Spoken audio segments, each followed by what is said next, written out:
আগের বারে আর এবারে তৃণমূলে যোগদান, কি বলবেন? হঠাৎ দল ছাড়ার কারণটা কি, এবং দলে এই তৃণমূলে যোগদান এটা নিয়ে কি বলবেন? বলার বলতে সেরকম হচ্ছে যে কেন্দ্রের এই যে 5 বছর থেকে সংসদে গিয়ে এইটুকুই বোঝা গেল যে ভারতীয় জনতা পার্টি আদিবাসী বিরোধী। আদিবাসীদের যে ইস্যুগুলো সেগুলো গুরুত্বই দেয় না। আর আমাদের তো জানেন ঝাড়গ্রাম জঙ্গলমহল আদিবাসী অধ্যুষিত এরিয়া, এবং এইখানের যে রিজার্ভ সিটটাও রিজার্ভ, এবং জনপ্রতিনিধি হিসাবে আমি আদিবাসীদেরই রিপ্রেজেন্ট করি। কিন্তু আদিবাসীদের কথা, আদিবাসীদের যে দাবি দেওয়া, সেগুলো কিন্তু এই 5 বছরে সেরকম কিছুই করা যায়নি, করতে পারিনি, বা সে আমার কথাগুলোর গুরুত্বই দেওয়া হয়নি। আমি বিভিন্নভাবে, শুধু আদিবাসী নয়, ঝাড়গ্রামের বিভিন্ন উন্নয়নের জন্য বিভিন্ন দাবি সংসদেও বলেছি, মন্ত্রীদের কাছেও লিখিতভাবে দিয়েছিলাম, কিন্তু তারা কোনো গুরুত্বই দেয়নি। এই জন্য একটা আশা যেটা ছিল সেই আশা ভঙ্গ হয়েছে অ্যাকচুয়ালি। এছাড়া আমাদের যে বিভিন্ন নীতি, যেমন হচ্ছে যে ইউসিসিতে আদিবাসীরা বিশাল ক্ষতিগ্রস্ত হবে, তাদের ধর্ম সংস্কৃতি প্রায় নষ্ট হবে। আর আমাদের ভারতবর্ষ তো জানেন, নানা ভাষা, নানা মত, নানা পরিধান, সবার হচ্ছে আলাদা আলাদা আইডেন্টিটি, সবার আলাদা আছে। কিন্তু বিজেপি চাইছে শুধু হিন্দুত্ব, হিন্দুর সবার উপরে চাপিয়ে দিতে চাইছে, এবং এই হিন্দুত্বই হচ্ছে প্রচার প্রসারের ওদের মূল মন্ত্র। কিন্তু আমাদের যে আলাদা আলাদা অস্তিত্ব আছে, সেই অস্তিত্বটাকে শেষ করে দিয়ে যাচ্ছে। এবং বিশেষ করে এই যে সমস্ত বিলগুলো আনা হচ্ছে, এই বিল যেমন ইউসিসি, ইউনিফর্ম সিভিল কোড, এর মাধ্যমে এটা মূলত ডাইরেক্টলি এফেক্ট যদিও মুসলিমদের করবে, কিন্তু আমাদেরও সেই এফেক্টটা আমাদেরও সেই ভুগতে হবে।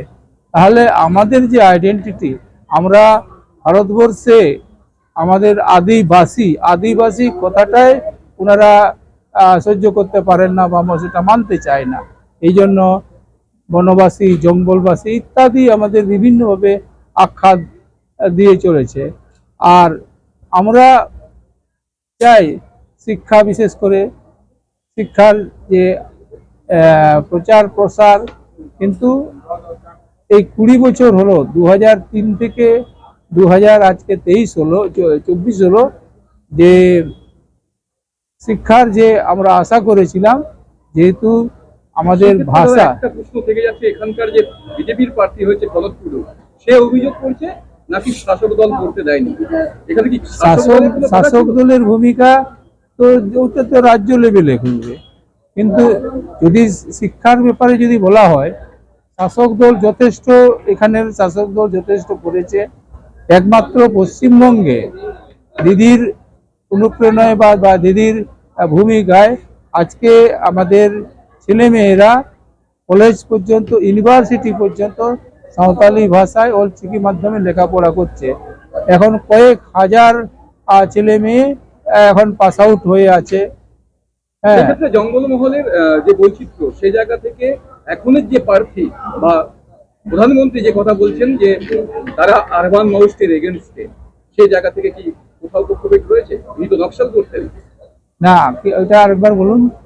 প্রধানমন্ত্রী নরেন্দ্র মোদী বলছেন যে আরবান মাউস্টের তাদের সঙ্গে তাদের সংঘাত, এবং তাদের বিরুদ্ধে তারা বিভিন্ন রকমের ব্যবস্থা নেবেন। সেই জায়গায় এখানকার যে প্রার্থী, বর্তমানে যে বিজেপির প্রার্থী, তিনি নকশাল করতেন।